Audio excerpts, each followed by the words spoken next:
Apa yang disampaikan barusan sama kita ini tetap ada yang merasa tersungging kan, bahkan itu komen juga, wah ini malah menghina Mbak Alawi begitu Pak Imron. Pendapat Pak Imron bagaimana? Ini Sri Ridwan 212, jangan menghina Mbak Alawi bos katanya. Ya saya akan menyampaikan memang hadisnya begitu, dakhonuha min tahti qadami rajulin min ahli baiti yaz'umu annahu minni wa laysa minni. Masa saya mau baca? Ini kan Nabi yang menyampaikan. Maksudnya sumber permasalahan fitnah ini gitu loh, munculnya itu dari orang-orang yang selalu mengaku dari dzurriyyahku begitu. Sementara ini ditahqiq oleh Nabi, orang seperti itu walaupun dia itu mungkin saja dzurriyyahnya, tapi kan Nabi gak mau mengakui. Karena kata Nabi, innama auliyai al-muttaqun. Orang yang menjadi dzurriyyahku yang sebenarnya ya tetap al-muttaqun. Sekalipun Pak Imron kita bukan dari kaum Mbak Alawi, ya tetap kalau muttaqun jadi intisab.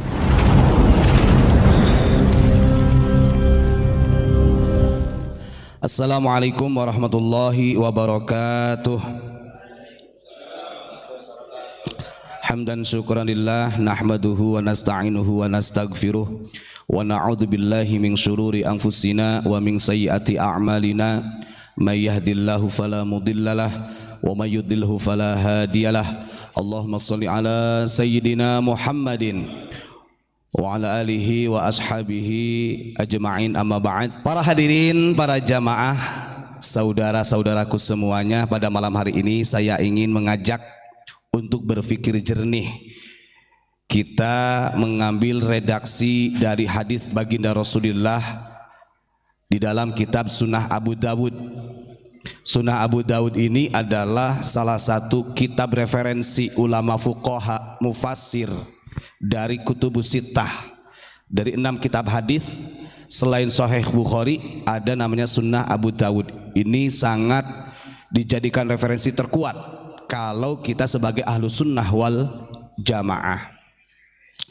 Pada malam hari ini saya ingin menyampaikan apa yang disampaikan oleh baginda Rasulullah Shallallahu Alaihi Wasallam tentang 4 fitnah di akhir zaman. Jadi ada 4 fitnah di akhir zaman ini yang akan memporak-porandakan umat muslim, khususnya manusia umumnya. Ada 4 fitnah di akhir zaman ini yang kita sebagai umat muslim, khususnya umumnya seluruh manusia, harus berhati-hati, harus ihtiyatun. Apa saja 4 fitnah tersebut? Monggo kita sama-sama buka di dalam kitab Sunnah Abu Dawud ya. Di dalam kitab Sunnah Abu Dawud. Ini bukan cocok logi. Kadang-kadang ada orang mengatakan wah itu kan cocok logi karena kondisi seperti ini ya.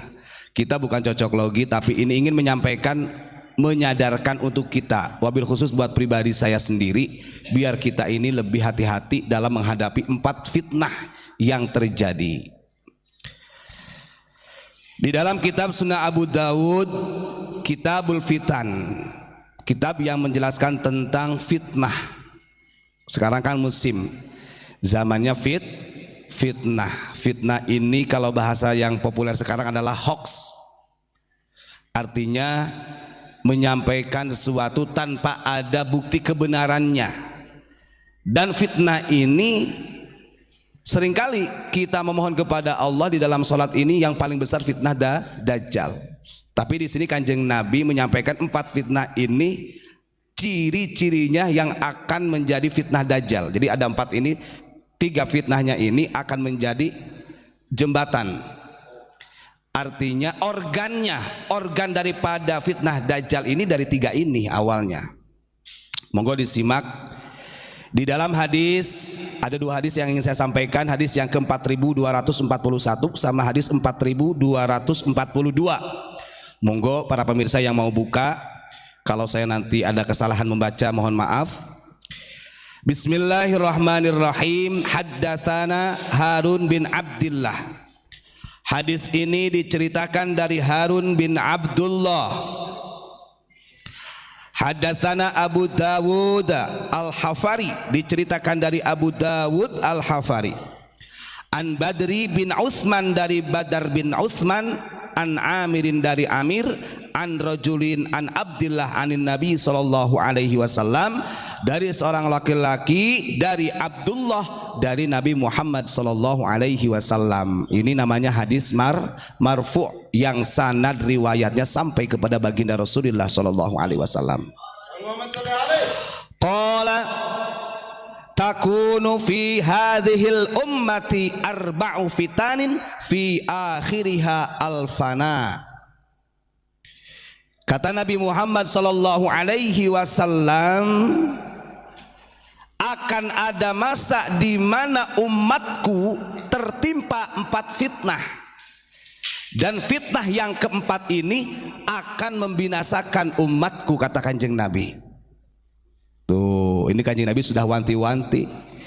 Kita tinggal mengintrospeksi diri, apakah kita berada di lingkaran fitnah ini atau tidak.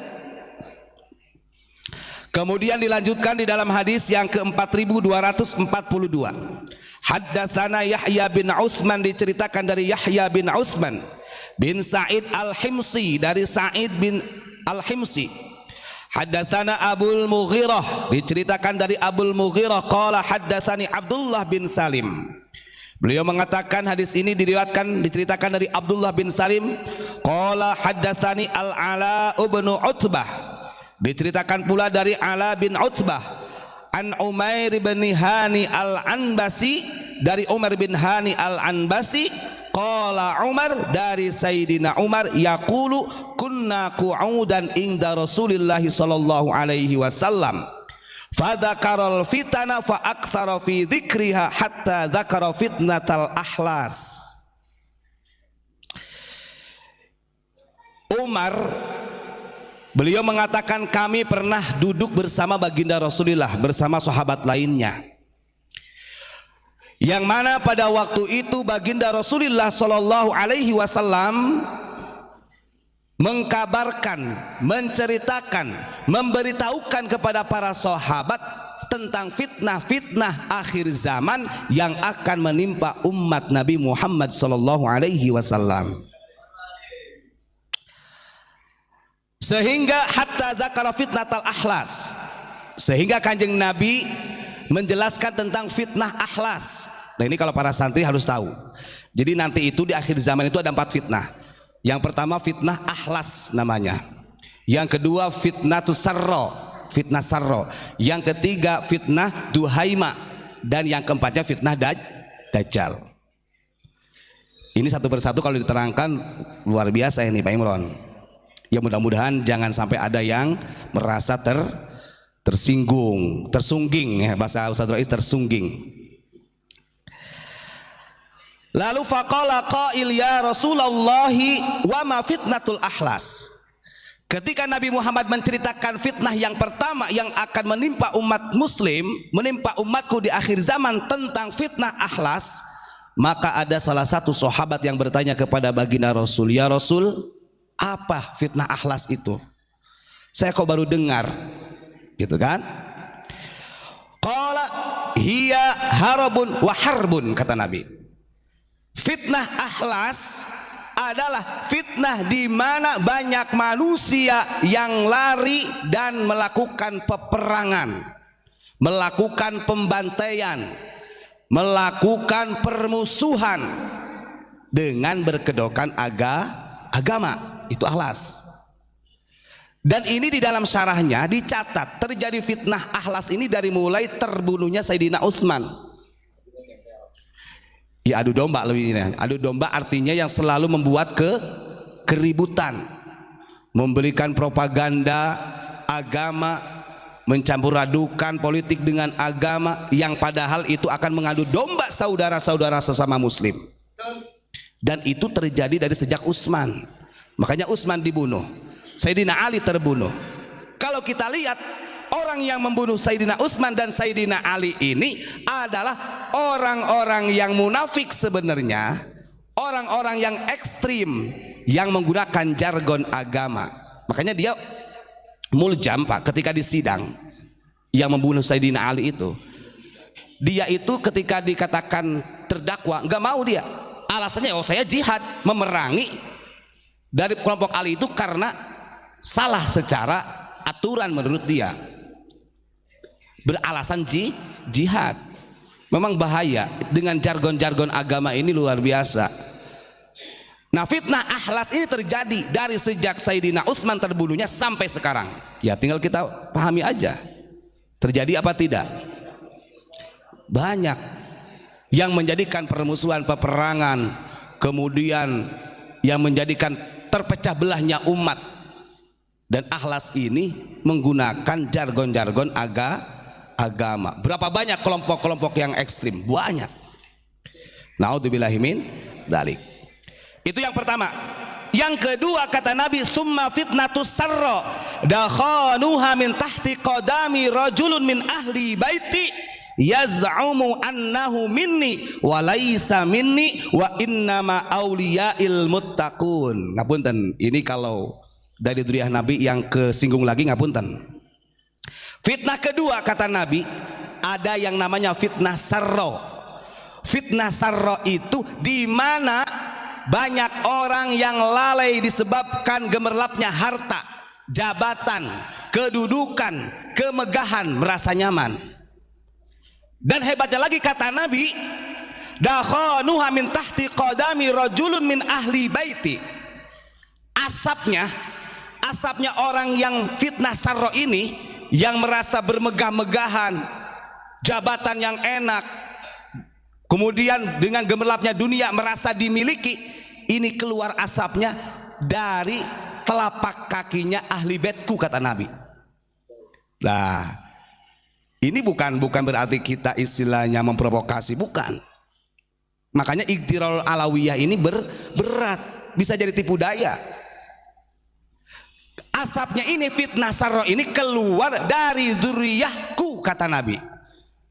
Walaupun padahal sebenarnya kata Nabi, yaz'umu annahu minni wa laisa minni. Walaupun dia mengaku adalah dzurriyyahku, keturunanku kata Nabi, mereka bukan keturunanku. Karena kata Nabi, wa innama auliyail muttaqun.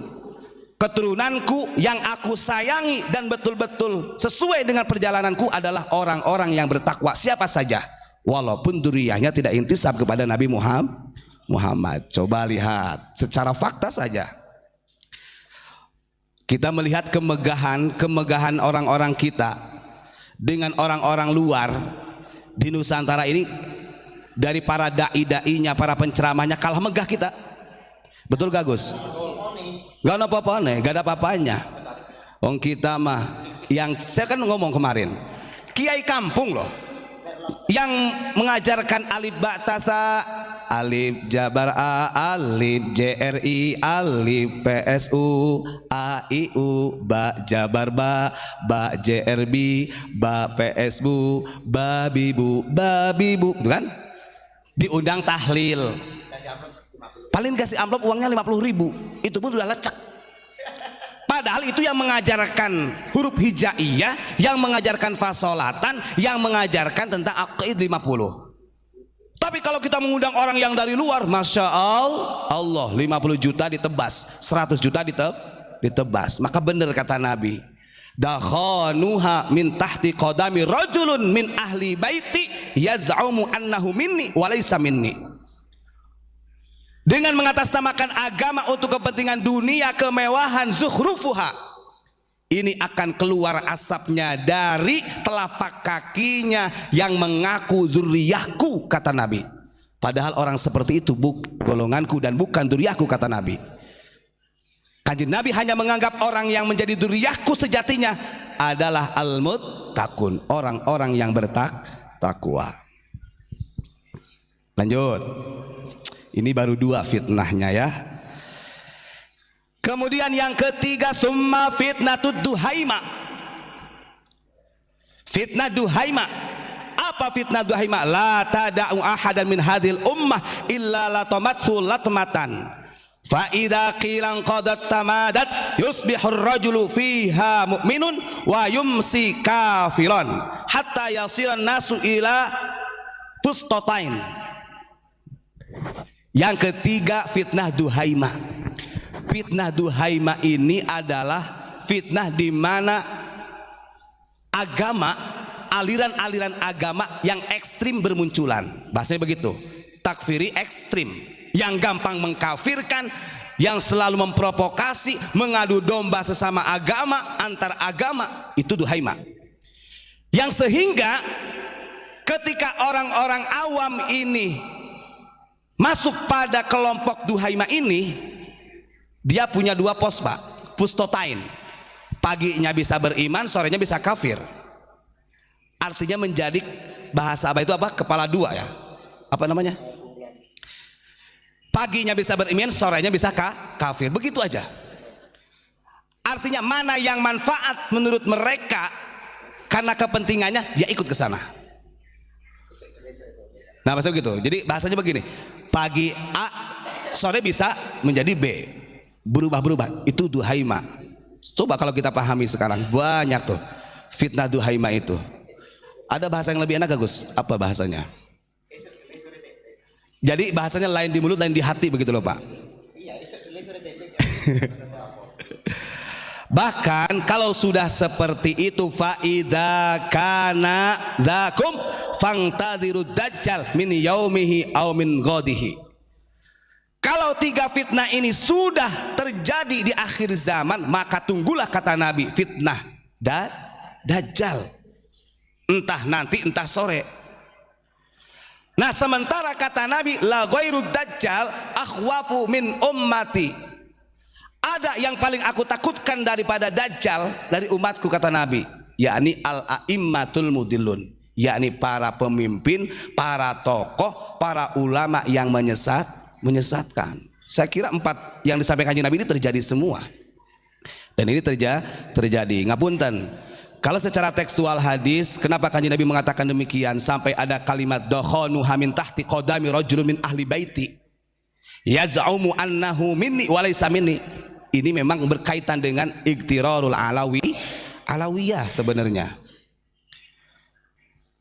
Karena memang lebih mudah ketika dia bersandar mengatasnamakan, gak usah kepada Kanjeng Nabi. Dari kita aja orang Indonesia, ketika Gus Ilyas ngomong sama saya, dan saya tahu bahwa Gus Ilyas ini duriyahnya Sunan Kalijogo, pasti saya ta'zim sama beliau. Karena duriyahnya Sunan Kalijogo. Dan ketika hal ini diketahui masyarakat, kalau orang ini hanya bersandarnya dengan hal tersebut, ini akan jadi alat.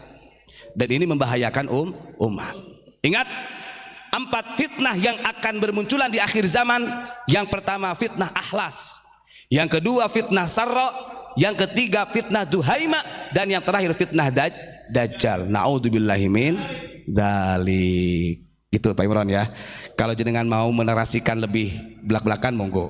Yang penting saya bacakan sesuai dengan apa yang ada disampaikan oleh Kanjeng Nabi Muhammad sallallahu alaihi wasallam. Kurang lebihnya mohon maaf. Assalamualaikum warahmatullahi wabarakatuh.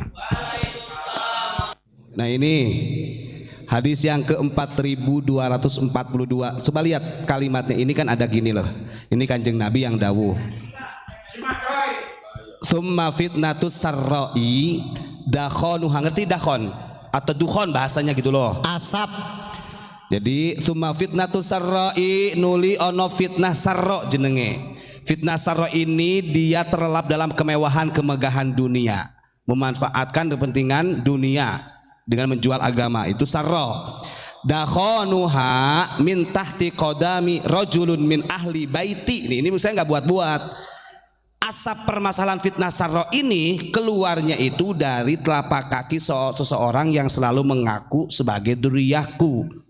Diperkuat kalimatnya di sini, yaz'umu annahu minni walaisa minni, dan dia itu selalu mengira dirinya ini adalah sebagai duriyahku, kata Nabi.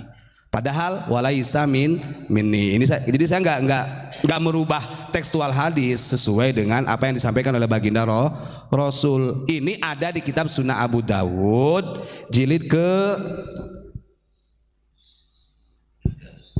jilid ketiga di Kitabul Fitan, begitu ya.